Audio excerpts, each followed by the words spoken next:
स्थापकाय च धर्मस्य सर्वधर्मस्वरूपिणे अवतारवरिष्ठाय रामकृष्णाय ते नमः. Namaskar to all of you. Welcome to the study of the life of the great disciples. We are now looking into the life of Swami Adbhutanandaji Maharaj, who was very lovingly called as Latu Maharaj. We were seeing Latu Maharaj describing the large-heartedness, the feeling for the poor, for the diseased, for the downtrodden. So that is real progress in spiritual life. Yes, bhakti, emotional outburst, everything is good. They are apart, doing worship, doing the havan. But what is the real test, the real litmus test of a person who has moved forward in spiritual life? As I've told you many, many times, it is perfect self-abnegation, killing of the ego, killing of the lower selfishness. So how much you feel for others, we are only bothered about our own mukti, our own interest, selfishness. I should be respected, I should be taken care of. Always in the house, the first thing should be served to me. The best is to be given. All others may die in whatever way they like. Everything is to be given to me. That we are becoming asuras, we are becoming rakshasas, the demons. That is demoniacal. Anger and that selfishness, the ego, they are all demoniacal. We are becoming demons. But how to become gods? That is spiritual life. How to move towards becoming God, becoming unselfish. That is spiritual life. So now let us see, while Latu Maharaj describes that art, that feeling, that unselfish attitude, and what Ramakrishna showed. See, the Gospel of Sri Ramakrishna, you have the general teachings given to the householders. When on Sundays and holidays, Master Mahashay, Mahendranath Gupta, used to come to Ramakrishna, then seeing the common people there, common mass, holiday goers, picnic people, Ramakrishna used to give general teachings, which is applicable for everyone. But when the direct disciples like Latu, Narendra, Yogen Maharaj, then other people that who would become the future sannyasis, who are real sadhakas, Ramakrishna would take them aside from the Dakshineshwar room. He used to take to the northern porch or western porch towards the Ganga, towards Panchavati, and gave them individual teachings. Now, all the teaching, where has it gone? It is not recorded, but it has been expressed in the life of Vivekananda, in the life of Latu Maharaj, in the life of all the direct disciples, in the life of Holy Mother Sharda Devi. They're all the wonderful teachings which have been given by Ramakrishna himself to those disciples, because they are at that level of evolution. So now let us see what is the teaching. We wrongly think that Ramakrishna only told you should be crying for God and sitting there and wailing and whining and just worshipping God. No. There are so many different aspects, infinite aspects of gods are there.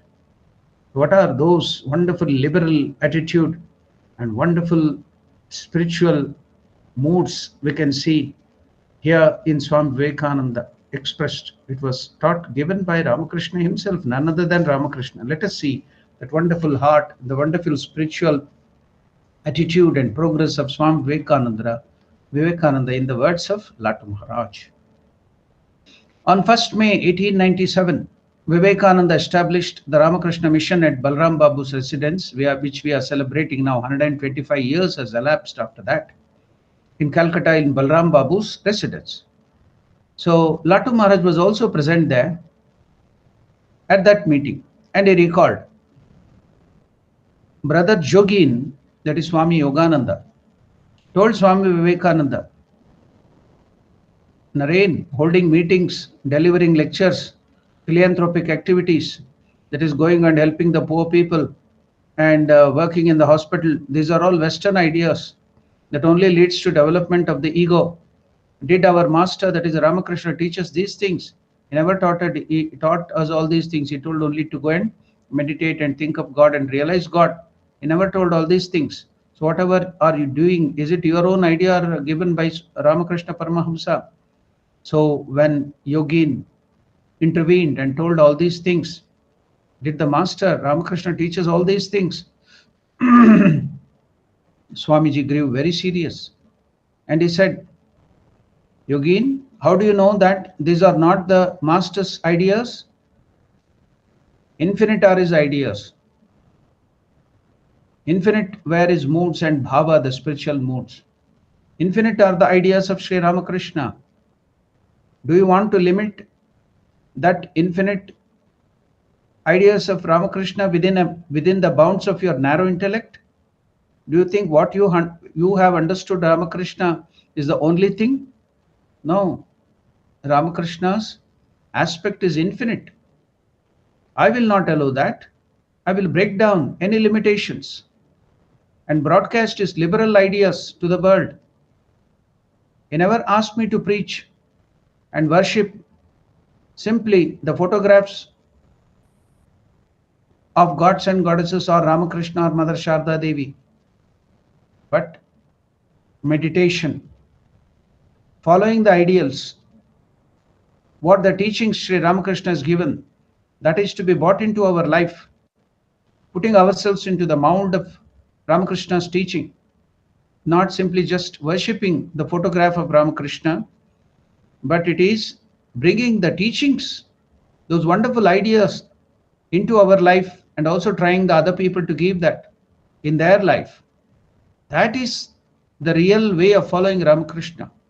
Meditation, prayer, realizing his high, noble, life-giving ideals in our lives and also transmitting these ideas to the wide world or what he taught us. So Swami Vivekananda was a very large receptacle. That's why Ramakrishna made Vivekananda as the leader of all the other people. He was Shiva himself. So that's why Swami Vivekananda was given that position, equal position to Ramakrishna.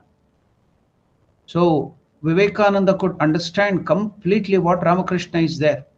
In our order, we have the tradition that if you have to understand Ramakrishna, you have to go through Vivekananda. If you go directly, you may misunderstand him. You can't understand him with our puny intellect. So understand Ramakrishna through Vivekananda. So if you read Swami Vivekananda's teachings, the complete works, they're all the teachings, the broad ideas of Ramakrishna Paramahamsa himself. When Vivekananda would be in America and he would be sleeping, and in the sleep you could hear Ramakrishna coming there and narrating all the lectures which has to deliver the next day. So Ramakrishna used to give him that ideas. So many lectures every day, 5, 6 lectures every day. For so many years in the West and England and Europe, everywhere he had to talk all that ideas. Just the Upanishads and the Bhagavad Gita and the essence of all the scriptures were simply oozing out through the mouth of Vivekananda. Where would all those ideas come from? It was given by Ramakrishna himself. All the teachings of Vivekananda are nothing but the great wonderful ideas of Ramakrishna. So now, why? Because he was a very big and large, infinite receptacle. So that's why Ramakrishna poured all his teachings to Vivekananda and he made him the leader.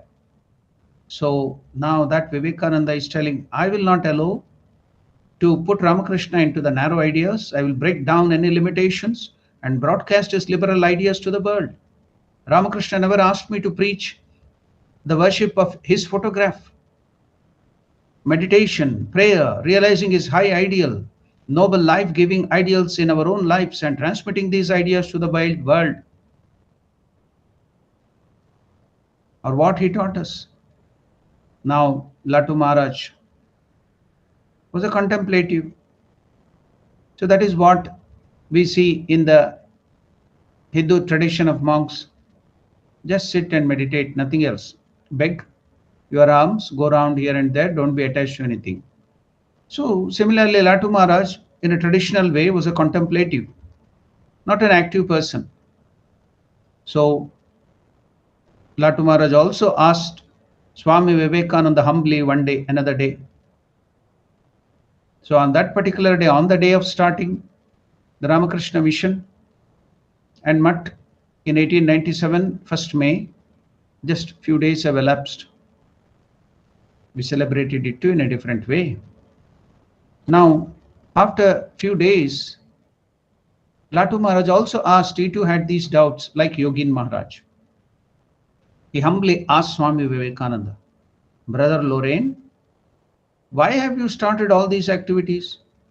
Serving the poor people, serving the diseased people, downtrodden, education, and all these things. Why have you started this? He asked him humbly. Won't these interfere, disturb our meditation and prayer? Now Swami Vivekananda smiled at Latu and said, Lato, you Lato, how would you understand why I am introducing all this work? You are a dumbbell. You are uneducated, you do not know anything. You are a dumbbell. At the sight of Ka, like Prahalada, when he heard the word Ka, you shed tears like Prahalada, a devotee of Krishna who remembered Lord Krishna, that is Narayana, not Krishna, Lord Narayana at the sound of the first letter of his name, Ka.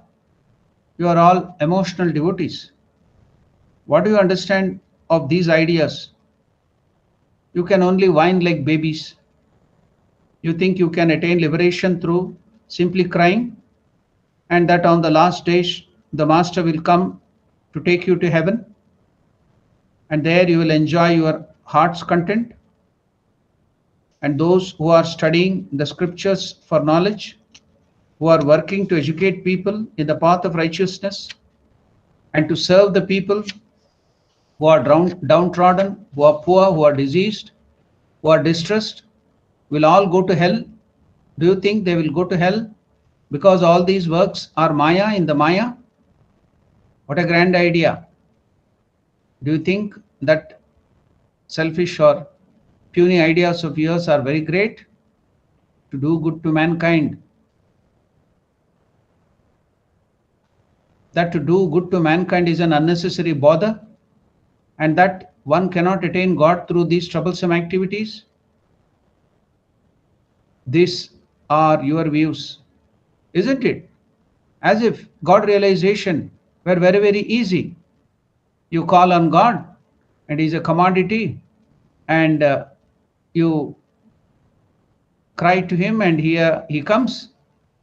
Does God appear before the man who merely places his picture on the altar and throws a few flowers before Him? Tell me that. Do you want to limit God only to these things? Yes, if you do that sincerely, you may get it.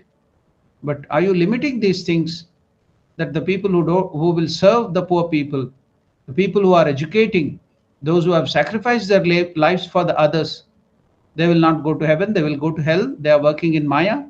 Do you think so? So, what a grand idea, see, which Swami Vivekananda is giving to the world. Is changing the whole thing. These were the ideas given by Lord Krishna, by Lord Ishvara himself in the beginning. Later on, over thousands of years, it has been diluted. The teachings have been diluted. Again, Lord Krishna had to come and give those grand ideas in the form of Bhagavad Gita. Again, over 30,000 years, all that were diluted. Then the Lord has to come in the form of Buddha to give that grand ideas of service and helping people. Again, after Buddha's demise, 3,000 years, everything has come to naught. The influence of Islamic invasion, the influence of Christian conversions, and the Western selfishness, all these have diluted the teachings. And there was dharma glani, unrighteousness, which has come up. Now, not only the avatara in the form of Ramakrishna, the great Acharya, Shiva, and the Divine Mother all have come together, and they're working hard to remove that unrighteousness which has come up due to all these troubles now. So great forces have come together and giving those wonderful life-saving ideas again. You can see in Swami Vivekananda's teachings. Latu Maharaj seeing those wonderful ideas, the great liberal ideas of Swami Vivekananda, he was dumbfounded. Another brother disciple, now after Swami Vivekananda gave these ideas, wonderful liberal ideas, another brother disciple lists a few words in continuation of that argument, telling that no, all your activities are in the Maya. We should not do all those things. That is social work. We have to be always contemplative. And now Swami Vivekananda gave that person, that another direct disciple, a cutting snub. Swamiji continued, what you call devotion is sentimental nonsense that only weakens man. In another place he was telling Swami Ramakrishna, you are wasting all your energy in just ringing the bell. That's all. Is that just ringing the bell you can get your mukti? It's only a very, very small aspect. What you call devotion is sentimental nonsense that only weakens man. Who cares for that kind of devotion? You do not know what real devotion is, just sentimentally crying and falling down on the ground and acting as if you are great devotees. No, what is devotion? Bhakti, service to the Lord. Who cares for that kind of sentimental nonsense? I have no faith in such kind of devotion which makes a person a selfish brute. So that is not devotion, bhakti, becoming selfish. Even bhakti yoga should give us unselfishness. We should be always asking, what can I do to the Lord? How can I serve the Lord? That is devotion, that is bhakti, not simply crying, how can I serve Lord? How can I be serving the children of God? How can I be serving the creation of God? In what way I can be helped? Just like the great devotees in the Vaikuntha will be always staying to serve the Lord. How can we serve the Lord? How to serve Narayana? In Kailasa, the Bhutagana and everybody will be always there to serve the Lord, His creation. They are ready to come down to the earth to serve the children of God in the form of saints. That is true devotion, not sentimental nonsense which weakens human being, which makes us more selfish. I have no faith in that devotion which makes a person so selfish. Could you understand now? Perfect self-abnegation is the essence of all four yogas, whether bhakti, whether it is Raja Yoga, contemplation, whether it is Gnana Marga, neti neti na iti, killing the self, giving up everything and going to the reality, that is also sacrifice. Take up Bhakti Yoga, serving the Lord, service, bhaj, sevayam, service, there also it is unselfishness. Take up Karma Yoga, doing the work and serving others, that is also unselfishness. Take up Raja Yoga, now stopping all the vagaries of the mind, the vrittis. Then you have to give up all that kama, krodha, mada, matsarya, which is bringing you selfishness, and just separating the prakriti from purusha. So again, that is unselfishness. So everything, the essence is unselfishness. So no path, no religion is asking to become selfish. So that kind of devotion, I will not allow you to have it. Who cares for such kind of devotion? I have no faith in that devotion which makes a person so selfish, so busy, only thinking of his personal liberation, that his heart does not feel for others. You know, now he's telling how Ramakrishna guided him. What do you know about Ramakrishna's liberal ideas? One day, I too foolishly, like you people, asked Master for that kind of devotion and liberation. I told you yesterday, I described about that. When Ramakrishna asked him, what's your goal in life, spiritual life? Told I should be sitting and meditating in deep samadhi, always meditating on God. Once in a while, come down to preserve this body. So take some food, again go to meditation and deep samadhi, merge in God. So other gurus have been very happy, telling that, oh, my disciple is having such grand idea, always meditating. But Ramakrishna scolded him, chided him. What little puny mind, hina buddhi, tuchha buddhi. What a puny intellect, what a low thinking. I thought, Naren, you'd be like a big banyan tree, spreading your branches everywhere and giving shelter to so many birds, so many animals, giving shade to so many people. And now I see that you are thinking of only your liberation and mukti. You're so selfish. Tuchha buddhi, hina buddhi. Ramakrishna chided me. I too was having such foolish ideas. And Ramakrishna corrected me, and one day I foolishly asked Sri Ramakrishna for this kind of devotion and liberation. And he rebuked me and called me selfish and small-minded. So, should I be led by Ramakrishna, my Guru, the Yuga Avatara, or by your ordinary ideas, the sentimental, foolish ideas? One day I foolishly asked Master for this kind of devotion and liberation, and he rebuked me and called me selfish and small-minded. Should I be misled by your words? I will work as Sri Ramakrishna has taught me and told me. After this, now Vivekananda, feeling about the poor India, the poor Indians, the poverty, the downtrodden, the condition of the women, the condition of the orphans, the bad condition of the Indians and the all over the world, started shedding tears. Vivekananda burst into tears and left the room. The brother monks realized Vivekananda's greatness and why Sri Ramakrishna had chosen or made him their leader. The next day, Latu Maharaj privately told Swami Vivekananda, Brother Lorraine, I am a fool. I am ignorant. Please don't take my words to heart. In 1897, Latu Maharaj went on a tour of North India with Vivekananda. So Vivekananda has come from the West. He had his other disciples, the Western disciples, the whites who had come from America and Europe, both men and women. So taking all of them, Vivekananda went to the pilgrimage of North India to show the wonderful temples and other pilgrimages. And Latu Maharaj also accompanied Vivekananda. They visited Almora, Ambala. Almora is in the Himalayas. Ambala is in Punjab. Amritsar, Punjab. Then they went to Kashmir. Then they went to Lahore. Now presently, after the division, it has gone to Pakistan.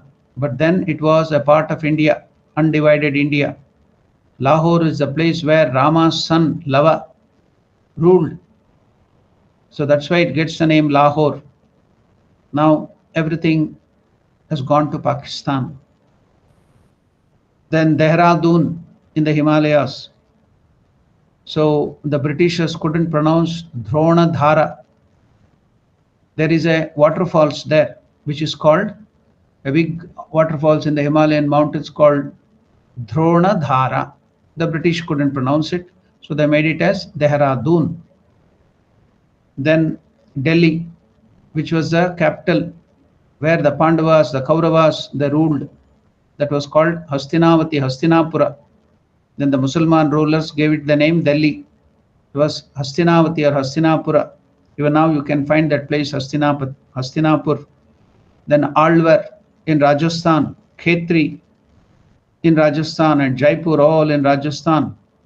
Latu Maharaj later narrated an incident that took place in Almora. When they had been to pilgrimage in the Himalayas in the Almora, some special incident happened. Now Latu Maharaj is narrating that. One day Swami Vivekananda saw a Muslim fakir. Now, due to the influence of amalgamation of the Islamic people with India, there started a new thing called Sufism. So there will be fakirs, just like the monks and sadhus, detached way, thinking of God. So they are called fakirs. So there was one Muslim fakir in Almora on the street. And now Swami Vivekananda went and immediately gave him 2 rupees. At that time, 2 rupees was a huge amount. Maybe at the present, the cost would be, I'm telling you, 125 years back, it would be something like some 5,000 rupees or 10,000 rupees. So Vivekananda gave that Muslim fakir who was on the street 2 rupees. When Latu Maharaj inquired about Swami Vivekananda's charity to that stranger, that to a Muslim fakir, Swami Vivekananda replied, that fakir, when I was roaming about all over the country like a itinerant monk, begging on foot, without anybody's help, everywhere, asking for alms and thinking and meditating on the God. At that time, for many days, I didn't have food. For a week or from 15 days, I didn't have food. So I fainted. I was about to die. Then at that time, that fakir was the one who came, gave some cucumbers. It is called in North India, it is not exactly cucumber. The name of that cucumber-like vegetable, which can be eaten raw, is called kakadi. It's called kakadi. You can get that only in North India. Now you can get it everywhere, but it was grown and commonly eaten in that area. It's called kakadi. Similar, something like cucumber, but it is not. It's little long. So that's called kakadi. He fed me. Had fallen down. I was all about to die. Then this same fakir saved my life by giving that vegetable, that kakadi, fed me. So Vivekananda, after so many years going to the West and getting so much of name and fame, after coming back, recognized that fakir, went to him, gave that money, showed his indebtedness, his gratefulness. So Swami Vivekananda, when asked, why did you do so much of charity to that Muslim fakir, to that stranger? Swami Vivekananda replied, that fakir once saved my life. I was lying unconscious from hunger on a road in this town, in Almora, and I was about to die. And it was he, this fakir, who fed me that kakadi, a type of cucumber, and brought me back to consciousness. What do you think, Leto? Could I ever repay that debt with only few coins? This was the small thing I could do. So while they were in Kashmir, Swami Vivekananda rented a houseboat. You know, there is a lot of lakes and rivers flowing there. The famous one is Dal Lake. So even in those days, the beautiful lakes, the mountains, the snow-clad peaks, it was a very beautiful place, still more beautiful than now. So there on the lake, Swami Vivekananda, or the rivers there, he rented a houseboat. That boatman and his family, they used to live in one corner of the boat as their home. So Latu Maharaj was not prepared for this, to live with that Muslim family, and that too with the householders, wife, children, everybody were there. He was the first of the party to get into the boat, but the moment he saw a woman on the boat, he jumped out again because he was a monk. Swami Vivekananda understood the situation, but no matter how much he tried to persuade Latu Maharaj insisted that he must not share a boat with a woman. At last, Swami Vivekananda said, Latu, do not worry, I am here with you. I will protect you, nothing to worry. I am here with you. What is there to fear? Nothing will happen to you. Only then did Latu Maharaj agree to stay in the boat. So he was very strict about the monastic life. That was what Ramakrishna had introduced them, trained them. One day, Swami Vivekananda, to make some fun with Latu, in fun, asked that the Muslim boatman's young daughter to carry a beetle roll to Latu Maharaj. Latu Maharaj was surprised when he saw that girl. He immediately jumped into the icy water. When that girl came to give that pan, now Latu Maharaj, when he saw that girl, he jumped into the icy water, even though he did not know how to swim. Then Swami Vivekananda, who was watching everything from a distance, had not anticipated such an extreme reaction from Latu Maharaj. He would follow the teachings of Swami Vivekananda to the letter, teachings of Ramakrishna. So the monk should not even see the face of a woman. That was for the beginners. And he should be very, very careful in spiritual life. So now Latu Maharaj was following all those teachings for a monk so strictly that when that young girl came to give the pan, he just jumped into the icy water, even though the current, it is all river flowing, current will be there, he will be carried away, he may die. But to protect his monastic vows, he simply jumped into that icy water. He didn't know how to swim. So all this Swami Vivekananda was watching from a distance in that big boat.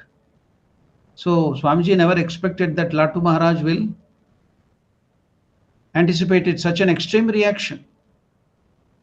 Now Swami Vivekananda rushed to the spot and with the help of the boatman pulled Latu Maharaj from the water. Latu Maharaj later realized that it was Swami Vivekananda who had played a practical joke on him. Although to a sophisticated person, such behavior might seem extreme, but Latu Maharaj's sincerity and simplicity caused him to leave out every principle of a monk's life to its fullest degree. Another day, while they were in Kashmir, Swami Vivekananda asked Latu Maharaj to buy some cooked rice, and also because there were Western disciples, the Europeans, you know that Latu Maharaj was a strict vegetarian. So Swami Vivekananda is now putting Latu Maharaj into test. He asked him to buy some cooked rice and meat for those Western people. At that time, Latu Maharaj had given up, you know that from the beginning, even when he went to Ramakrishna, even before coming to Ramakrishna, he was a strict vegetarian. He had given up eating meat, thinking that Swami Vivekananda might insist that he should also eat meat with those Western disciples. He told Swami Vivekananda, I am happy to buy rice and meat for you, but mind you, I won't eat it myself. Swami Vivekananda told him that he did not have to buy it, but Latu Maharaj went to the shop anyway and bought that food. So during this stay, something special incident happened. During their stay in Kashmir, Swami Vivekananda went to visit a very ancient temple in that area in Kashmir. When they returned back after seeing that very, very ancient temple, Swami Vivekananda remarked that that particular temple was probably about 3,000 years old, because Vivekananda was highly educated, and seeing the carvings, the architecture, because he was also a very good student of history, he could decide seeing the architecture, it belonged to the Buddhistic period, it belonged to this period. So Swami Vivekananda, seeing all those things, he proclaimed that the temple was about 3,000 years old. Now Latu Maharaj was surprised and he asked Swami Vivekananda, Lorraine, how do you know that? How can you tell that that temple which is ancient is more than 3,000 years old? So Swami Vivekananda told, you are not educated, you do not know history. How can I explain? It's not possible for me to explain it to you. And Swamiji jokingly, he made joke of Vivekananda, Latu Maharaj. And Swamiji jokingly said, if you had a little education, then I could have tried. However, I might make an attempt. Now, the real intelligence, the great intelligence of Latu came out. Then Latu Maharaj, very nicely, he made a remark. Even Swami Vivekananda had to, that great intellectual, Swami Vivekananda also had to keep quiet. When Swami Vivekananda made a joke on him, of Latu, it's not possible for me to explain it to you. You could have stopped there. But Swami Vivekananda jokingly said, if you had a little education at least, however, I might have made an attempt to teach you, tell you, explain it to you.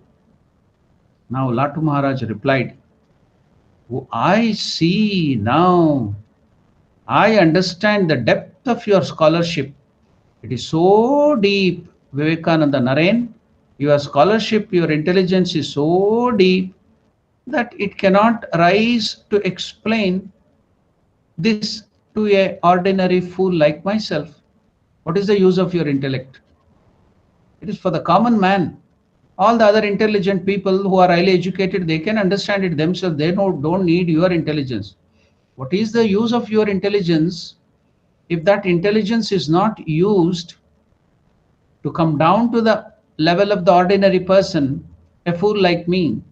And if you can't explain, then what is the use of such intelligence? Because the other educated and intelligent people can understand by themselves. They don't need your intelligence. So Latu Maharaj is correcting him.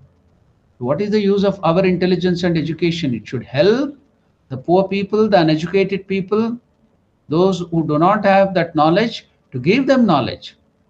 If you can't explain it to the ordinary people, ordinary mass, what is the use of such? Very nicely, Latu Maharaj gave that argument to Narendra, and Narendra had to keep quiet. Swami Vivekananda, such a great person, had to keep quiet. So nicely he's telling, say, I will take you through that again. And what did Latu Maharaj tell? I see. Now I understand the depth of your scholarship, Lorraine. It's so deep that it cannot rise to explain this ordinary thing to a fool like myself. So this made everyone present roll with laughter.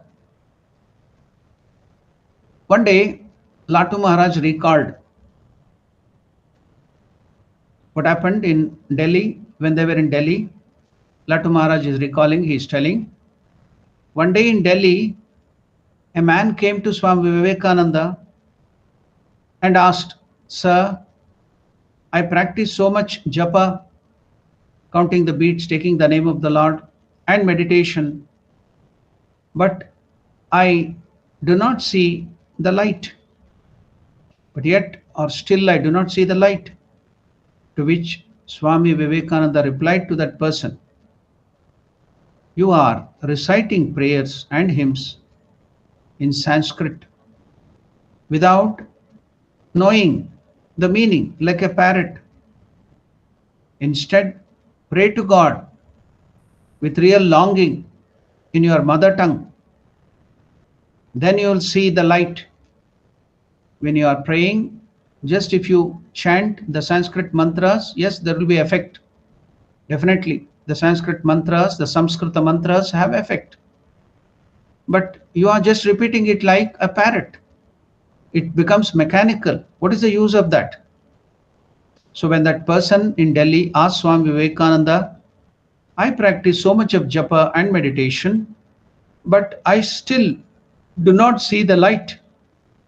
To which Swami Vivekananda replied, Latu Maharaj is narrating, you are reciting prayers and hymns in Samskrita Bhasha, in Sanskrit language. You do not know what is Sanskrit language without knowing the meaning, like a parrot, mechanical. Instead, pray to God. Now you can get the answer. How are we to pray? Yes, we have to recite the prayers. It's wonderful. It will take our mind to the level where the rishis and munis had given us, raise their level of mind to a very great height. It will also raise our mind, but the effect will be less unless you know the meaning.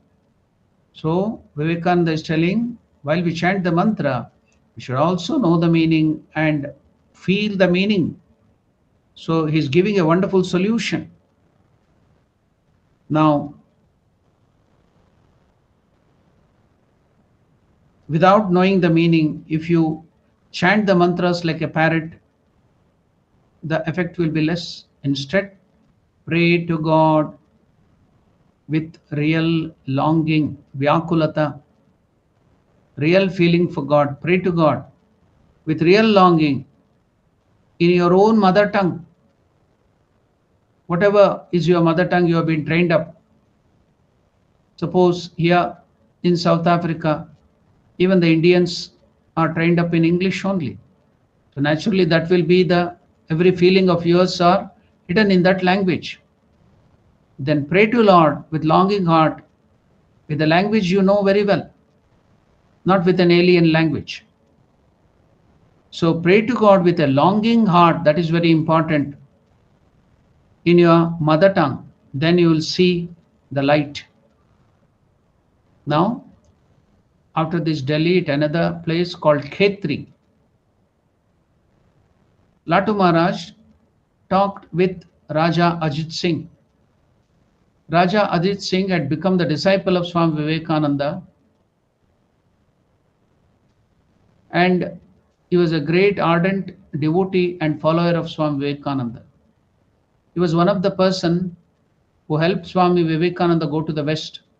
Even before Swami Vivekananda became popular, he could know the greatness, the great spiritual capacity of Swami Vivekananda. So he had become his ardent devotee and disciple. So he used to call Swami Vivekananda as his guru. Not only that, that Raja of Khetri didn't have the issue, that is lineage, to continue the lineage. He didn't have children. He prayed to Swami Vivekananda for a child so that that Raja, the king, can continue ruling that kingdom. They were all princely states at that time. He wanted a heir. He wanted a son. He prayed to Swami Vivekananda. So with the yogic power and his prayer, Swami Vivekananda could grant that wish, boon. So he had a male child later on. So after that, his faith in Swami Vivekananda increased multiple times. He was a great devotee. He used to be always helping and always following Swami Vivekananda. So what happened there in Khetri? At Khetri, Latu Maharaj talked with that Raja, the disciple of Swami Vivekananda, that is Raja Ajit Singh, the king of that princely state, Khetri, who was a disciple of Swami Vivekananda. Latu Maharaj spoke to him, to that Raja, with such intelligence that the Raja Ajit Singh had no idea that Latu Maharaj had no formal education at all. The way Latu Maharaj spoke about such great things, he could feel Raja Ajit Singh never knew the background of Latu Maharaj. He thought Latu Maharaj to be highly educated. Such was the outpourings, the words, the knowledge Latu Maharaj had. So Raja Ajit Singh, when Latu Maharaj spoke to him, Latu Maharaj spoke with such intelligence that the Raja had no idea that he had no formal education at all. In fact, that king, Raja Ajit Singh, enjoyed talking to Latu Maharaj so much that he mentioned it to Swami Vivekananda. What a great, intelligent person is Latu Maharaj. One day, the Raja Ajit Singh bought out a globe. You know, the globe, the earth, the picture with all the markings of the countries, the sea and everything, the globe. One day, this Raja Ajit Singh bought out a globe and started pointing out to various countries. Where are they located? So Latu Maharaj had never seen a globe in his life. Swami Vivekananda understood the situation and immediately came forward to his brother disciples' help, giving such a turn to the conversation that the Raja could not know that Latu Maharaj had had no schooling at all. At the beginning of 1898, Swami Vivekananda and Latu Maharaj and the rest of that group who had gone on a pilgrimage, the rest of that group returned to Calcutta in 1898, beginning of 1898. So they had finished their pilgrimage, they came back to Calcutta. Soon after this, a property was purchased at Belur, where now Belur Mutt stands. There a property was purchased on the bank of Ganga. The headquarters of Ramakrishna order was built here. During this period, Latu Maharaj stayed at Nilambar Babu Garden House, which is near Belur. That is also situated on the bank of Ganga, where later on Holy Mother Sharda Devi, when she used to come, she used to stay there. That is called Nilambar Babu Gardens House, which was very close to the new property. Brahmachari Hariparvat recalled the incident when Latu Maharaj was there. I saw, that is, this is narrated by this Brahmachari Hariparvat. I saw Latu Maharaj at Nilambar Babu Garden House. At that time, Sharat Maharaj, that is Swami Shardanandaji, had just returned from the West. Swami Vivekananda had sent Shardanandaji to United Kingdom, England, to preach Vedanta there. He stayed for many years and he came back. He had come back now. So Sharat Maharaj, Swami Shardanandaji, had just returned from the West and was staying at the monastery. Now, though they have been trained in India for simple life and they were monks with very little belongings, when they go to the West, they can't be like that. They have to dress up well. They have to be neat and tidy. They have to keep everything neat and tidy in the Western ways when they used to go to the West. So naturally, for many years, Shardanandaji Maharaj was trained in that fashion and he was spick and span. But Latu Maharaj was living like an ordinary monk of India. Now, because he had freshly returned from the West, now staying in the monastery, Shardanandaji Maharaj looked very smart and he kept his room and belongings very tidy. Latu Maharaj now used to go into the room of Shardanandaji and he used to begin to upset the orderliness by moving a book from the desk to the bed, hiding the ink pot in the corner, and so on. He used to make mischief. It almost became a routine. Regularly used to do that, disturb the whole tidiness of the room of Shardanandaji Maharaj. It almost became a routine. He used to come, hide those things there, keep away, disturb the whole neatness, spill away the ink, do that thing, throw that here. It almost became a routine with Latu Maharaj in the room of Shardanandaji. Sharat Maharaj's bedsheet was sparkling white. Sometimes Latu Maharaj would deliberately drag his dusty feet across the clean bed and then he would lie down and roll on it, laughing all the time. But Sharadanandaji Maharaj would ask, "What are you doing, brother Latu?" Latu Maharaj would laugh and say, "Nothing, nothing, only testing whether you remember our old ways of life and seeing how westernized you have become." At this, Sharadanandaji Maharaj would also laugh. The day before Kali Puja, celebrations in November 1898, Holy Mother visited the site of Belur Mutt, blessing that grounds with her presence. So Latu Maharaj is reminiscing that incident when Holy Mother Sharda Devi came to Belur Mutt and blessed that new monastery. That day, Mother Sharda Devi visited the Mutt grounds and worshipped Sri Ramakrishna's image or the photo herself. Each of the disciples took the dust of her feet and then they collected it and put it in a casket. This dust, which is taken from the feet of Holy Mother, is even preserved now in Belur Mutt and it is worshipped. The dust of Holy Mother's feet is still worshipped inside the temple now in Belur Mutt. This is worshipped even today at the Mutt. Mother Sharda Devi was very pleased to see that new Mutt premises. Observing the pinnacles of Dakshineshwar temple from there, even now, many sadhus, while going to do pranams to all the temples, they'll go to the bank of Ganga and from there they can see the Gopuram, the pinnacle of Dakshineshwar temple. Observing that pinnacles of Dakshineshwar Kali temple could be seen from Belur Mutt, Holy Mother Sharda Devi was very happy. She remarked, "How nice.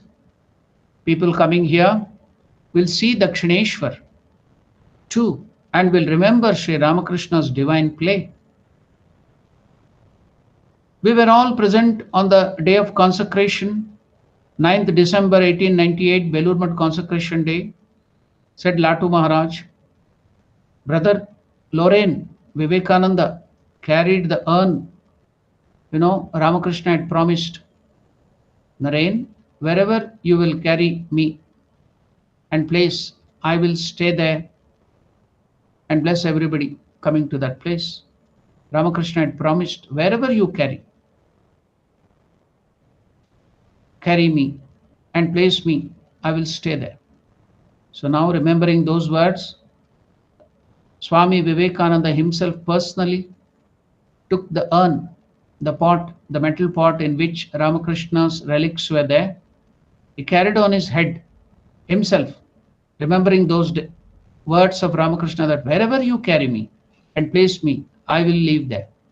So now Swami Vivekananda himself took that urn, having the Atma Rama or the relics of Ramakrishna Paramahamsa, carried it on his head and brought to that Belur Mutt grounds. So Latu Maharaj is telling what happened that day. Brother Vivekananda, Brother Lorraine, Swami Vivekananda carried that urn containing Sri Ramakrishna's relics to the monastery shrine, the old shrine. The new temple was not built at the time, it was the old shrine. Even now that old shrine is there. So Brother Lorraine carried urn containing Sri Ramakrishna's relics to the monastery shrine on his own shoulders. He himself performed the worship of Sri Ramakrishna.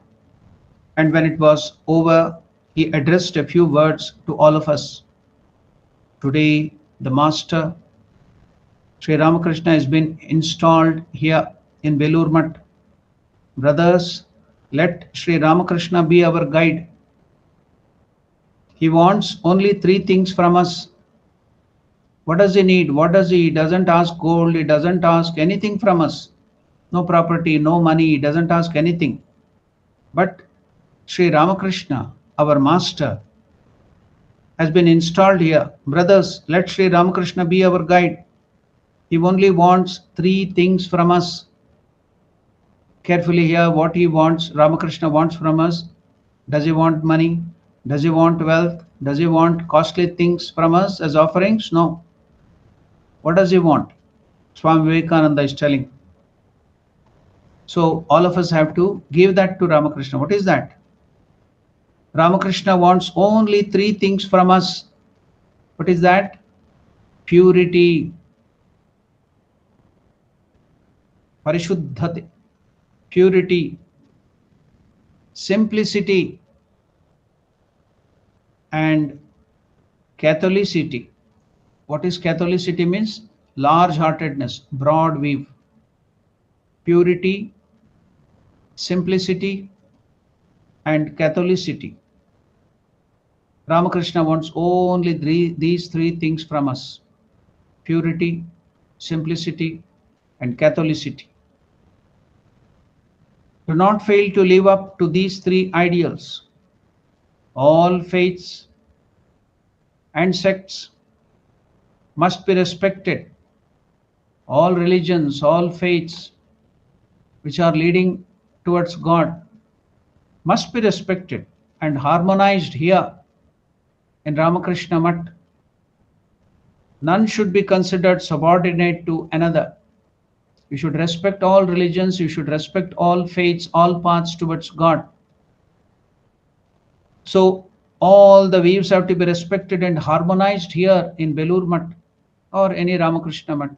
None should be considered subordinate to any other. When a board of trustees, so Vivekananda wanted Ramakrishna Mutt and Mission to run in a democratic way. So when a board of trustees was established for the Ramakrishna order early in 1901, Vivekananda asked Latu Maharaj to become one of the trustees of this board of the Ramakrishna Mutt and Mission in Belur Mutt. But Latu Maharaj refused.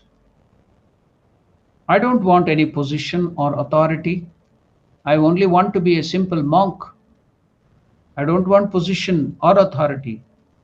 Please, brother Lorraine, don't get involved.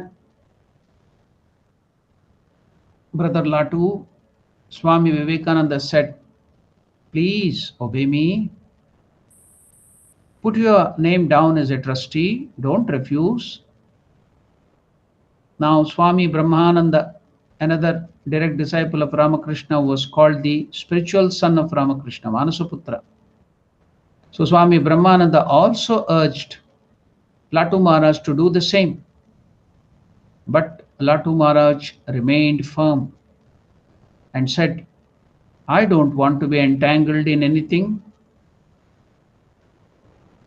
When Swami Vivekananda left for the West in June 1899 for the second time, Latu Maharaj now moved to the press, the printing press of one devotee of Ramakrishna, a householder devotee, a disciple of Ramakrishna, Upendra Mukherjee. Upendra Mukherjee's Basumati press. You know, Upendra Mukherjee was one of the disciples who was from a poor background, who used to work hard, used to come to Ramakrishna, and all other people were seeking devotion, mukti, gnana, vairagya from Ramakrishna. But this was the one of the devotee who used to seek money. He wanted money, he wanted wealth, he wanted to be rich. So in the beginning, Ramakrishna would evade him, but later on, he gave him whatever he wanted. Told, yes, I will give you that boon. You will become rich in future. So later on, this person became very rich. Upendra Mukherjee, he started his own press. The name of that was Basumati Press Office in Calcutta. He had a newspaper. He used to publish so many things. So he became like a newspaper and other media magnate. Became very rich because of the blessings of Ramakrishna. Ramakrishna, many people used to come for many things, desire. So this person wanted money, wealth from Ramakrishna. Ramakrishna blessed him with that too. So this Latu Maharaj, after Vivekananda went to the west, he moved to from Belur to Upendra Mukherjee's Basumati press, not to the house but to his press, printing press, office in Calcutta. Upendra was an ardent devotee of Sri Ramakrishna, and he invited Latu Maharaj to stay at his place as long as he liked. So the devotees would consider if the direct disciple, the monks like Latu Maharaj, would stay in their press or any place that would be sanctified. So he welcomed him to stay there. Upendra Mukherjee welcomed Latu Maharaj to stay at his place as long as he liked. Later, another devotee asked, "Why, of all places, Latu Maharaj, did you choose to stay at a printing press office?" Now Latu Maharaj replied, "What is wrong with that? It was very comfortable at night. Nobody there to disturb me.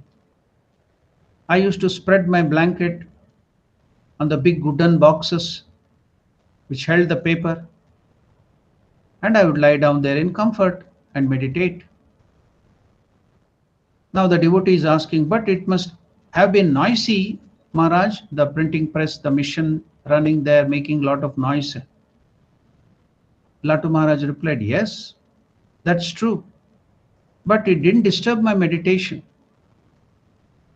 Let the whole world have any noise. Once I entered into my mind and went into deep meditation, nothing could disturb me. Yes, the noise was too much. That's true, but it didn't disturb my meditation. The employees there were very poor. A few of the employees, the workers there in that press respected me and they served me well. You know, in India, that is very common. The common people have high respect for the monks. Whether they are educated or uneducated, those people have been trained. It is a tradition. They serve the monks with great care. Here too, the employees, they respected me and served me well. And Upen Babu, the owner, Upendra Mukherjee, loved me dearly. So I stayed there. Now the devotee is asking, "It is because you used to associate with printers that respectable people did not come to you. I have heard that they were all ruffians, those printers, the workers, they were all ruffians, rowdies. So respectable people, the cultured people would not come to you because you were associating with these lowly people." To which Latu Maharaj replied, "Yes, I associated with those low class people, lowly people, but why should people think they were ruffians?" To which the devotee asked, "Many of them were of bad character and they were addicted to alcohol and gambling. Isn't this true, Latu Maharaj? Why should you keep the company of such people like that?" Now Latu Maharaj replied, "Yes, they were gambling, they were alcoholics of low character, but know for sure they were not hypocrites. They were not hypocrites. But they were not hypocrites." Latu Maharaj divided people into two categories. Those who were free from any pretense, hypocrisy, and those who were hypocritical. You may not be alcoholic, you may look very polished and cultured, dress very well. But for Latu Maharaj, that was not the criteria. He divided the people into two. What is that? Those who were free from any pretense and hypocrisy, and those who were hypocritical. He showed love and sympathy for the simple people. He liked simple people, simplicity. So Latu Maharaj showed love and sympathy for simple and unostentatious people, but would keep learned, cultured hypocrites at a distance.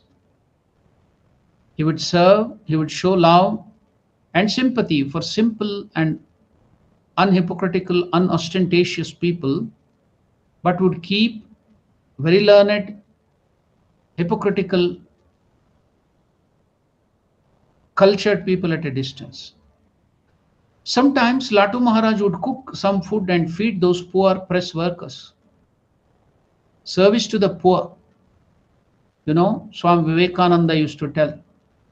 Yes, the Upanishads have given the statement, Matrudevo Bhava, Pitrudevo Bhava, Atitidevo Bhava, Acharya Devo Bhava. Taittiriya Upanishad tells. Let your mother be your God, let your father be your God, let the Atithis, those Atithi here means not the invited guests. Atithi, those who people come without any invitation or suddenly without any nakshatra tithi or any calculation. Uninvited guests. Or Atithi. Atithi Devo Bhava. Acharya Devo Bhava, the teacher, the Guru be your God. Swami Vivekananda used to tell, I will add some more things. What is that? Dina Devo Bhava, Dukkhi Devo Bhava, Daridra Devo Bhava, Dushta Devo Bhava. Let the poor be your God. Let the diseased be your God. Let the wicked be your God. So how to look at the wicked as our God? Transform them from that wickedness to good character. That is how you can serve them. Give them good ideas. Why have they become wicked? Why have they become lowly or of low character? Because they have not got proper guidance. Give them proper things and make them. So let them be your gods. Dukkhi Devo Bhava, the distressed, the sorrowful, let them be your God. Remove their sorrows.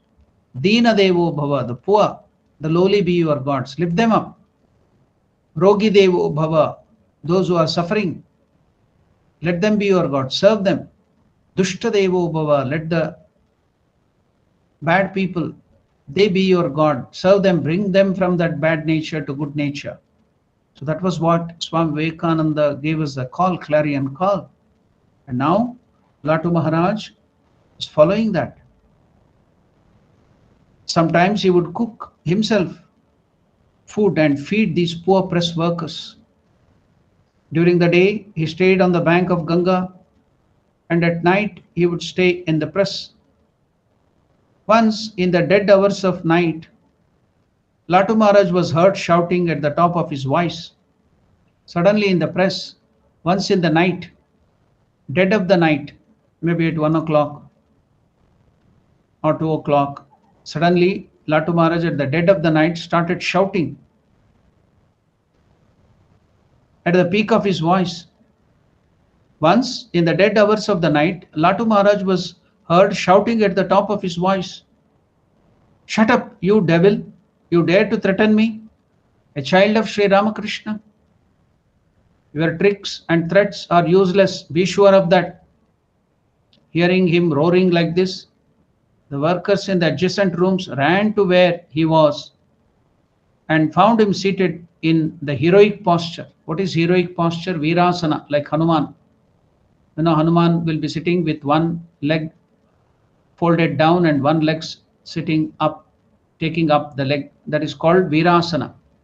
When we take any sankalpa during puja, we have to sit in the Virasana and do the sankalpa. Now, Latu Maharaj was sitting in that Virasana like Hanuman and threatening that devil. There was one ghost in that printing press. So that ghost in the dead of the night was threatening Latu Maharaj that he would kill him or trying to make some peculiar sounds and make him afraid of that place and run away. But Latu Maharaj was not afraid of the ghost. He threatened the ghost itself. So what did Latu Maharaj do when the ghost started playing trick with him and trying to threaten him? So Latu Maharaj is now at the top of his voice, the dead of the night, when the devil was trying to harm him. Shut up, you devil. You dare to threaten me? I am the child of Sri Ramakrishna. Your tricks and threats are useless. Whatever you do, I will not be afraid at all. What am I afraid of? For my life? For my body? For my life? Nothing. I am not at all afraid. I am the child of Sri Ramakrishna. Nothing will work with me. You can't trouble me. Shut up, you devil. You dare to threaten me, a child of Ramakrishna? Your tricks and threats are useless. Be sure of that. Hearing him roaring like a lion, the workers in the adjacent rooms ran to where he was and found him seated in the heroic posture, like Hanuman. The sitting posture is done by keeping the knees together, spreading the legs and resting them on the side of the hips, just like Hanuman. That is called Virasana. His eyes were fixed and blazing with vehemence. Finding him in such a terrifying mood, one of the compositors, the workers in the press, one of the compositors asked, Maharaj, to whom are you shouting at the dead of this night? We don't see anyone here. Nobody is here. You are shouting to somebody. To whom are you shouting like that? Latu Maharaj did not reply at that time, because the printing press, those poor people might be afraid of. So he didn't tell anything. It is hard to guess what was going on in the mind of Latu Maharaj at that time. It may be that he was fighting against some kind of temptation by the ghost. Swami Vivekananda returned from the West on the evening of 9th December 1900, arriving in Belur Math unannounced.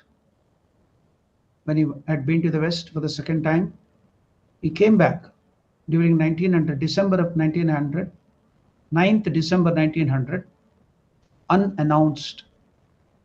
He never told anybody. He suddenly came to Belur Math. All the monks were overjoyed to see their beloved leader, Swami Vivekananda. On that particular evening, Latu Maharaj was seated alone on the bank of Ganga at Belur Math. A devotee told Latu Maharaj about Swami Vivekananda's arrival, but he did not move. He was just sitting there and meditating. Instead, he said to the devotee, why be so excited? This is a good hour for meditation. Sit down right here. Look how calm is the Ganga. Meditate. After Swami Vivekananda had finished his meal, he came to the ghat, that is, ghat is on the bank of Ganga, to see Latu Maharaj. The moment he saw Vivekananda, they embraced each other. After exchanging few words, Swami Vivekananda said, Leto, what's the matter? Everyone came to meet me except you. Are you annoyed with me? Are you angry with me? Latu Maharaj replied, why should I be annoyed, Leto? Lorraine, why should I be annoyed with you? Replied Latu Maharaj. My mind wanted to be here, so I was here. I heard that you have not been staying at the monastery. How have you maintained yourself? Asked Swami Vivekananda to Latu Maharaj. Now Latu Maharaj replied, Upen Babu helped me. On days when food didn't come unasked for, I used to stand near his shop. He would understand at once and he would give me some coins. At this, Swami Vivekananda gazed upwards and said, O Lord, bless Upendra Mukherjee. After a few more minutes of conversation, Swami Vivekananda retired inside the monastery. Latu Maharaj remained sitting on the bank of Ganga and he went into meditation, where he soon became absorbed in meditation. Now, in Belur Math, after Swamiji coming there, to all the monastics, he made a rule. Swami Vivekananda made a rule at the monastery that all the monks and brahmacharins must get up at 4 a.m. and after washing, quickly sit down to meditate in the shrine. So the next morning, bell was given. Even now, if you go to Belur Math, morning in the temple, the bell will ring, and also where all the brahmacharis, about 100, 150 brahmacharis will be staying in the training center. The duty of one of the brahmacharis should go with the bell ringing at 3:30. Everybody should wake up at 3:30. After ablutions, they have to rush to the temple to sit and meditate. There will be arati to Sri Ramakrishna, and after that they have to sit and meditate. So that tradition started during those days by Vivekananda is still continued. So now freshly Vivekananda is making a new rule. All the monastic members have to get up early in the morning and sit for meditation at 4 a.m. They have to come to the shrine and meditate there, not in their rooms. The next morning, a bell was rung and everyone was expected to rise and come to meditation hall. Latu Maharaj said later, I didn't like that rule. So without telling anyone, I decided to leave the monastery. That morning, as I was leaving with my cloth and towel, that was the only luggage he had. One piece of cloth and a towel on the shoulder, nothing more than that. No belongings, just one piece of cloth and a towel. That was only his belonging, and the cloth on his body. He got up and was going. I can't follow all these rules and regulation. I will meditate all the time. So where is the question of just coming at 4 o'clock and sitting there in the shrine? Wherever my mind finds peace on the bank of Ganga or here and there, I will be meditating. I can't follow now all these rules and regulations. So Latu Maharaj wanted to leave the monastery. So Latu Maharaj is telling, that morning as I was leaving with my cloth and towel, Swami Vivekananda came running and stopped me and asked, where are you going, Latu? So Latu Maharaj replied, to Calcutta. Why?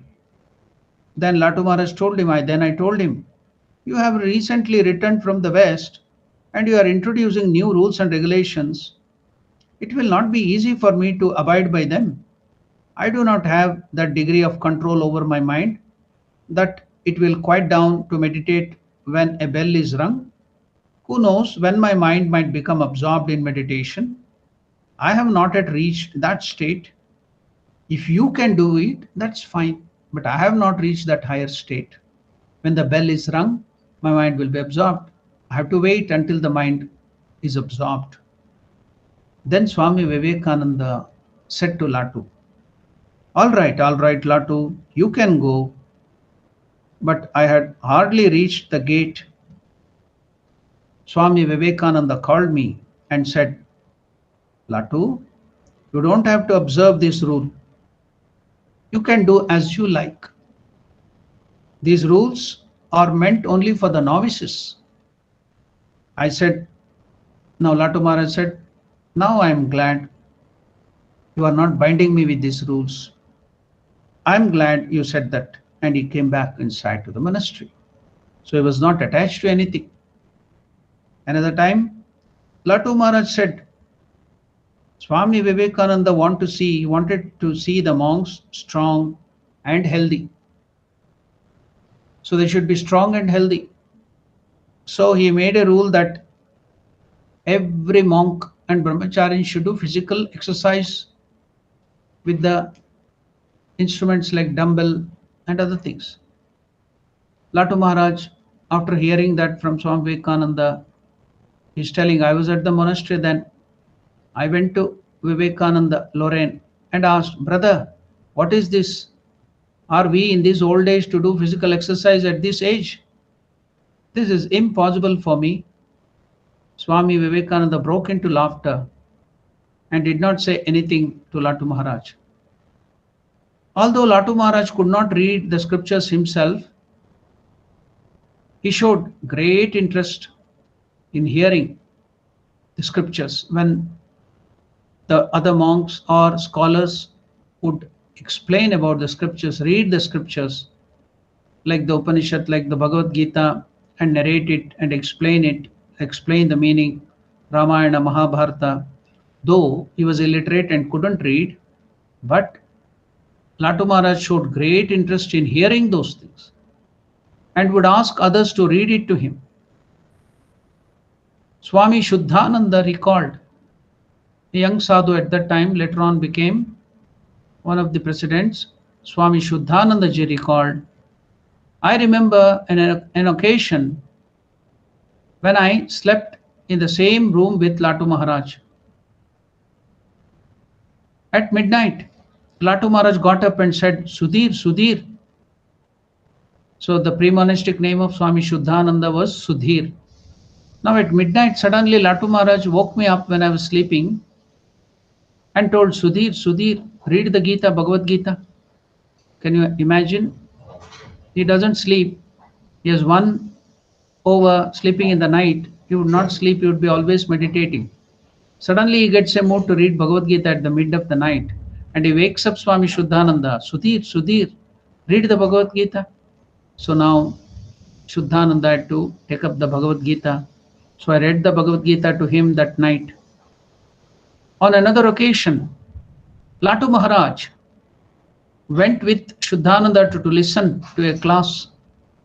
The Vedanta, what was that Vedanta class? The Katha Upanishad, where the Lord of Death, Yama, is giving the knowledge of the Upanishad to Nachiketa, that young boy of 12 or 14. So the Atma Gnana about the Atman and the Paramatman is being described by the great god of death, Yama Dharmaraya, to Nachiketa. See what speciality of Hinduism. People don't fear even god of death. God of death is giving the knowledge of how to win over death. That is the speciality of Hinduism. Yama Dharmaraya is considered as a great man of righteousness, Dharmaraja. So he is giving the knowledge of immortality to human beings. How to be immortal, how to overcome death. Can you imagine? That is Kathopanishad. Now, once Latu Maharaj went with this Swami Shuddhananda ji to the lecture of Kathopanishad. So one great Pandit Sanskrit scholar, Pandit Shashadhara, was explaining about Kathopanishad. The Pandit read the verse and he started explaining. What was that verse? The Purusha, no larger than a thumb, the inner self always dwells in the heart of the man. Let the man separate him from the body, the Atman, the Purusha from the body with perseverance, as one separates the tender stalk from a blade of grass. So now 2.3.17 of the Kathopanishad, the Pandit Shashidhara was reading and explaining that, narrating that. Angushtamatro Purusho Antaratma. So in the size of this thumb, Angushtamatra. So the Purusha, Angushtamatro Purusho Antaratma. The Purusha, no larger than a thumb. The inner self, Atman, Pratyagatma, always dwells in the heart of all the human beings. So let all the human being, man or woman, separate that Atman. Now it is mixed up with the Anatman, the body, mind, ego. So let the man separate him from the body with perseverance. As one separates the tender stalk from the blade of grass, you know, the kusha grass. It will be very sharp. You will separate that from the tender grass, the inner thing, inner pith. So likewise, you separate this Atman, Paramatman, which is present in the form no larger than the thumb in the heart, from this body, ego. Identify with him. That is your true nature. So Yamadharmaraya is teaching Nachiketa, and the Pandit is explaining that. Latu Maharaj has gone with Shuddhanandaji to hear that lecture on the Kathopanishad. The Purusha not larger than the size of the thumb. That's why in the house, the temple, there will be big, big images. But in the house, the images only will not be bigger than the thumb. Because the Antaratma inside your temple, the heart, the Lord resides in the form of the light, like the flame of a lamp. The Purusha resides like the flame of a lamp when it is kept in a windless place without any disturbance. How will there be the flame? So likewise, in that fashion, that effulgent light, the Atman, is present, not larger than the size of the thumb in your heart region. That is being explained. That's why in the house you can see the inside the shrine in your house, the images will not be bigger than the thumb, small. But if you go to the temples, there it will be bigger. Why? Because the inner Atman is also of the size not larger than the thumb. The Purusha no larger than a thumb. The inner self, the Atman, Pratyagatman, always dwells in the heart of men and women. Here men means human beings. Let the human being, man or woman, separate that. We have to separate it by our sadhana. The Atman, the truth, is the eternal, is separated from the Anatman, which is not God, which is temporary, which is untruth. So the Satya has to be separated from the Mithya. Let a man separate him, that is the Purusha, from the body with perseverance, as one separates the tender stalk from a blade of grass. So that is, this mantra is in 2.3.17 of the Kathopanishad. As Latu Maharaj, who had gone there to the lecture, heard this passage. In the lecture, thousands of people are there. The Pandit is narrating that for that Pandit, it is only intellectual gymnastics. So intellectually, he is opening up grammar, Sanskrit, and explaining that. For that Pandit scholar, it is only intellectual gymnastics. But for Latu Maharaj, it is an experience. He has experienced that. He has experienced the Atman. He had the experience of the Atman and the Parabrahman, Samadhi. He had separated the Purusha from the body. So whatever is given there is an experience to Latu Maharaj. So how is that experience now coming out? The scripture is telling the same thing, whatever he has experienced. So won't you feel so much of joy? So Latu Maharaj suddenly, in the midst of the lecture, where thousands of people are hearing, Latu Maharaj suddenly heard this passage. He started shouting. He cried out repeatedly, Sudhir, Sudhir, the Pandit is telling the right thing. Shuddhanandaji's pre-monastic name was Sudhir. He is calling him, loudly shouting, Sudhir, what the Pandit is telling is true. He's telling the right thing. Because he has experienced it. Yes, what the Pandit is telling is right. He's shouting, Sudhir, the Pandit said right. So, very in a simplistic manner, he is telling the Pandit might have reached the state himself. Otherwise, he could not have understood that abstruse Sanskrit passage. So that was Latu Maharaj. So all that is in the scriptures where his experience is not that the scriptures can be verified by the experience of Latu Maharaj. Now you can see, you can verify and tell that the scriptures are true. Why? Without reading the scriptures, without knowing anything, doing simply the sadhana, meditation and japa given by the Guru, Latu Maharaj has realized everything. The same thing is there in the scripture. So now you can't tell, nobody can tell that the scriptures are untrue. It is all true. It is being verified by the experience of Latu Maharaj. So many such incidences. Whatever is there in the scriptures, Latu Maharaj has realized it. Without any education, without any studying the scriptures, the same thing is there. So with the verification, you can find every word in the scripture is true. You too can experience that. I too can experience that. Everybody can experience. But who is interested? We are all interested in puny worldly joys. If you want, turn your mind back in the Kathopanishad itself is telling there is another mantra.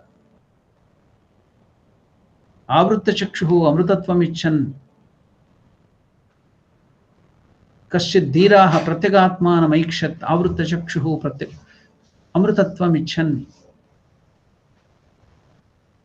So, paranchikani vitranat swayambhu. The swayambhu, the Atman, the Lord, is sitting inside, and He has kept all our indriyas outgoing, our mind outgoing.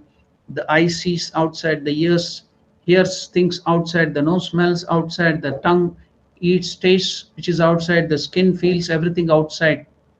But He Himself, the Swayambhu, the Lord, is sitting within, keeping all the indriyas and mind going outward, outside. Kaschid dhiraha. Only few great people. Dhira. Dhira means not a bodybuilder and 8 packs or 6 packs or family pack or whatever. Not a bodybuilder. Dhira, or who can fight, who can kill many people. No. The Dhira is the person who controls his mind. All the mind and indriyas are going outward. And he turns it inside and concentrates and realizes the self. He is called Dhira, a great person. Dhiraha, kaschid dhiraha, pratyabgatmanam aikshat, avrutta chakshuhu amrutatvam icchan. The river is flowing from the top of the Himalayan to the sea, thousands of kilometers. Now we have to take back that river to the source and direct it towards another direction. All our mind, indriyas for thousands of years and thousands of lives is flowing outwardly. Now we have to stop that and turn it inwards and realize God. So difficult. That's why our Upanishad is calling him Dhiraha, great person, bold, the great, the strong.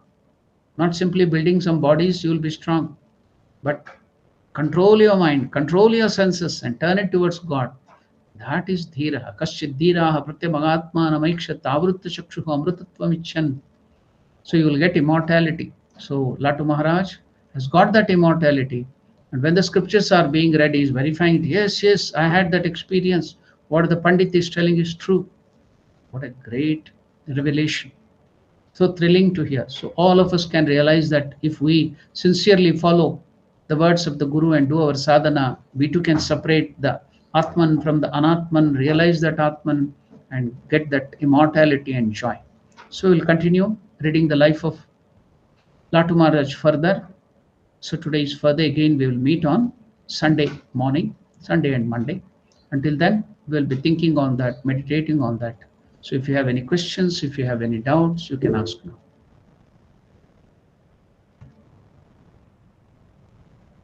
There are 2 questions on the YouTube live chat. Can you put that question here? Yeah. Sri Vas is asking, Om Namo Narayana Swamiji, what should be our attitude towards superiors when they behave in an immoral, selfish, humiliating, insulting way? Shall we have to stay away from all selfish, unethical ones? Yeah, that is the best method. You can go away, you can stay away. Or if you are forced, they are very near and dear ones, if you are forced to stay with them, then you can follow the principle which Prahalada followed. Because though, what is immorality? What is the low character? That is only bundle of character. That's only character. That's all external, non-living, insentient character. But the reality is the Atman which is present in them. So it is Narayana who is the Lord who is present in everybody.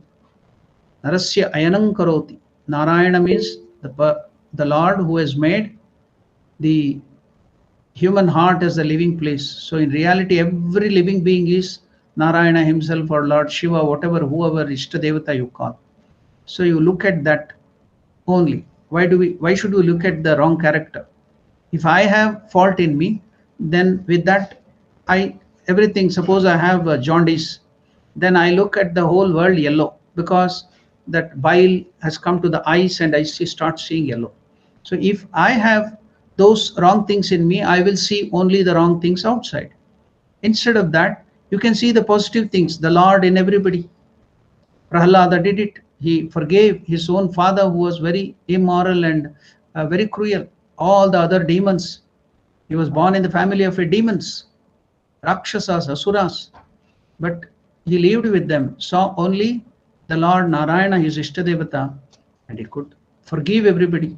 So that attitude can also help you.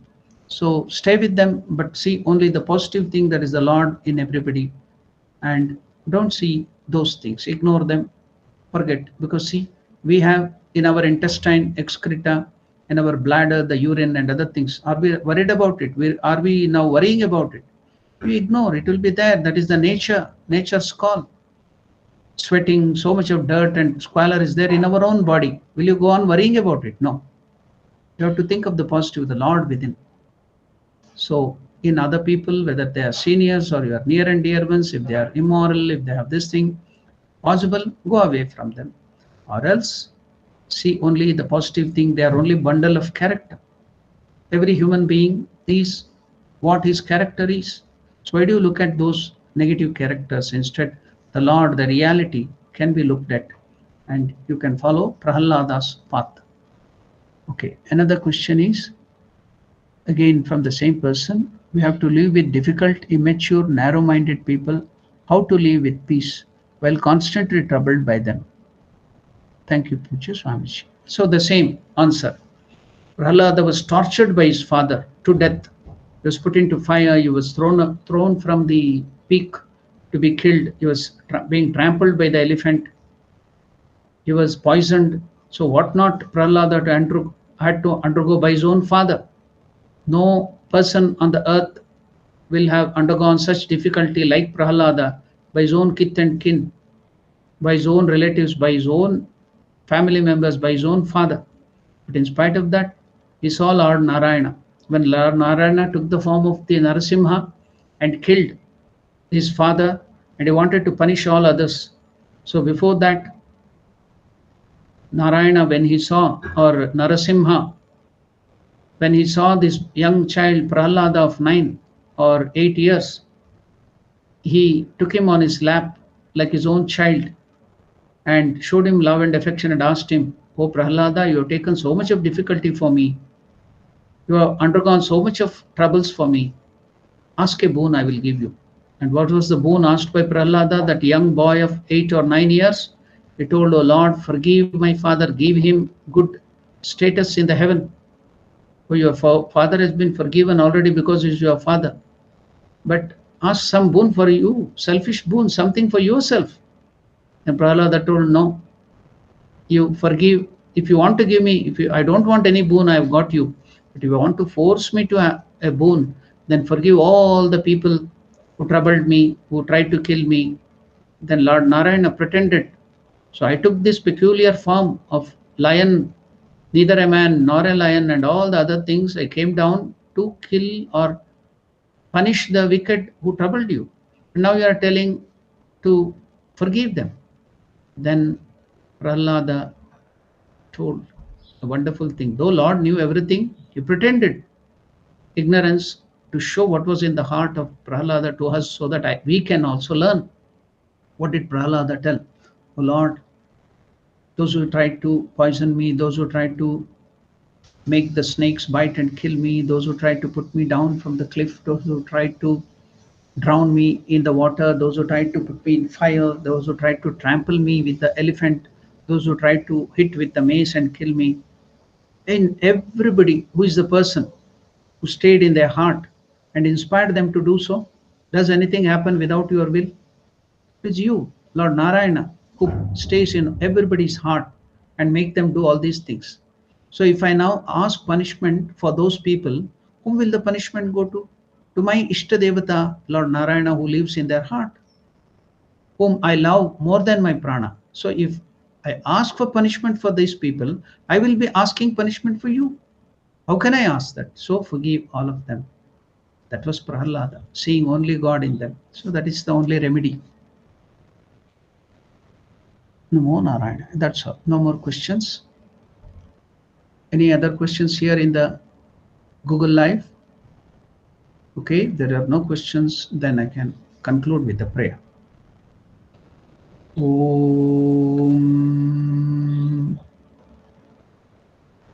Priyatam Pundarikakshaha Sarvayagneshwaro Harihi तस्मिन् तुष्टे जगत्तुष्टं प्रीणिते प्रीणितं जगत्। हरिः ओम तत्सत्। श्रीरामकृष्णार्पणमस्तु। Thank you. नमस्ते। ओम नमो नारायणाय।